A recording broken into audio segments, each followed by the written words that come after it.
Jacqueline Fernandes आपल्या सर्वांनाच माहिती आहे, पण सध्या चर्चेत आहे ती म्हणजे सुकेश चंद्रशेखर याच्यामुळे. तिने त्याच्या विरोधातील याचिका आता मागे घेतली आहे. 200 कोटी रुपयांच्या फसवणूक प्रकरणातील मुख्य आरोपी असणारा सुकेश चंद्रशेखरवर जॅकलिनने गुन्हा दाखल केला होता.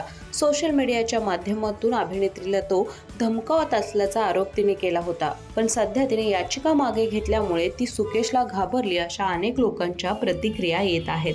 ईडीची माहिती पाहिली तर जॅकलिनशी मैत्री झाल्यानंतर सुकेशने तिच्यावर 7 कोटींपेक्षा जास्त रुपये खर्च केलेत. महागडे दागिने, 4 पार्शियन मांजरी, 57 लाख रुपयांचा घोडा. बहरीनमध्ये राहणाऱ्या जॅकलिनच्या पालकांना 1.89 कोटी रुपयांच्या 2 कार, जॅकलिनच्या भावाला SUV, जॅकलिनच्या बहिणीला 1.25 कोटींची BMW कार दिल्याचं सुकेश म्हणतोय. सुकेश कोण आहे आणि तो काय करतो याबद्दल तिला माहिती नव्हतं असं जॅकलिनचं म्हणणं आहे, पण त्याने स्वतःला मोठा उद्योगपती असल्याचं जॅकलिनला सांगितलं होतं.